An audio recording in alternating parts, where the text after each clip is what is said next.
В этой истории нам поручил разобраться полпред президента в Северокавказском округе Александр Хлопонин.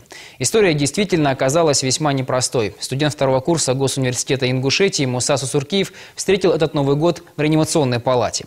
А еще 30 декабря молодой человек планировал встретиться с друзьями, но случайный визит в магазин обернулся для него тяжелейшими травмами. Там взорвалась бомба. Сейчас по этому делу идет следствие. В нашем распоряжении оказались уникальные кадры – съемки камер видеонаблюдения. Здесь видно все, что происходило в магазине и на прилегающей территории. Организаторам взрыва в магазине выдумки нельзя отказать. Курьер со смертоносным грузом был в образе Деда Мороза. Что особенного, канун Нового года. К тому же за всем этим маскарадом лица не разглядеть.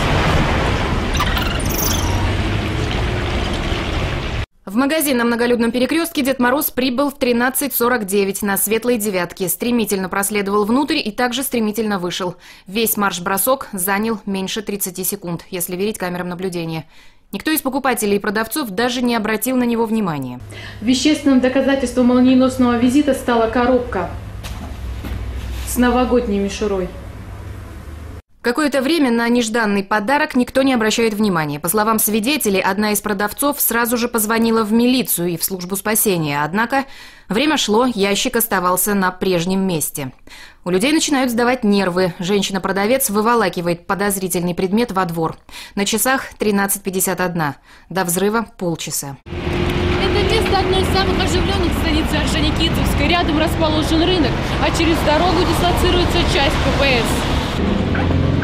В этот день Муса Сусуркиев собирался отметить Новый год с однокурсниками. В магазин молодой человек зашел в 14:18, за 5 минут до взрыва. Любознательный студент подтвердил общие подозрения. Ящик у входа не просто ящик. Муса пытался предупредить людей об опасности, и во многом благодаря его усилиям удалось разогнать покупателей. Там и женщина шла оттуда. Ну, я подошел к ней, она почти что полдороги перешла. Потом я только что сразу хотел отойти, и я взорвался ящик. Сначала была сильная боль в животе, потом я упал. Сегодня вместо занятий в университете Муса ездит в больницу на перевязке. Несмотря на то, что молодой человек самостоятельно передвигается, фактически он инвалид. Обширный разрыв правой доли печени, разрыв толстого кишечника и разрыв обоих почек. Но левая почка, она вообще полностью разлетелась, можно сказать, на куски. А правая, там она наполовину была разорвана. Ну, надежды у нас не было никаких, можно сказать. Я и родителям сказал, когда я вышел, что надежды мало, то, что возможно сделать, мы сделали. В соответствии с законодательством, раненые в терактах имеют право на компенсацию, в том числе лечение и реабилитацию за государственный счет. Потому что они не признали этот теракт терактом, а просто взяли, переквалифицировали статью с 205 на 105 хулиганство.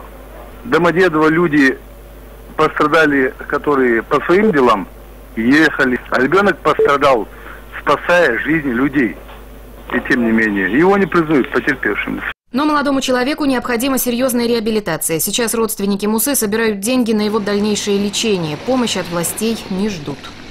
Начиная от местных властей, чиновников, не соизволил просто так, чисто для интереса посмотреть, что произошло с этим человеком. Ни один человек, ни местного, ни районного, ни республиканского ранга. Ни один.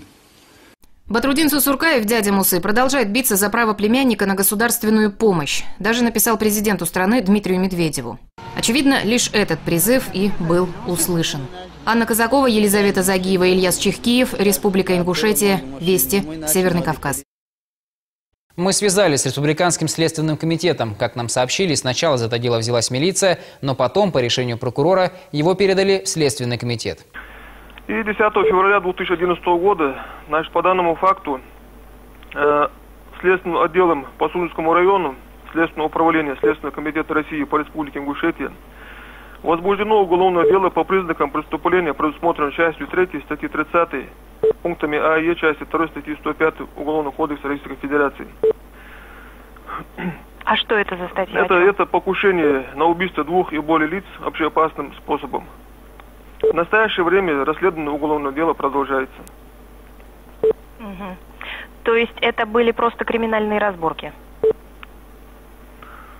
Ну, На этот вопрос может ответить только следствие.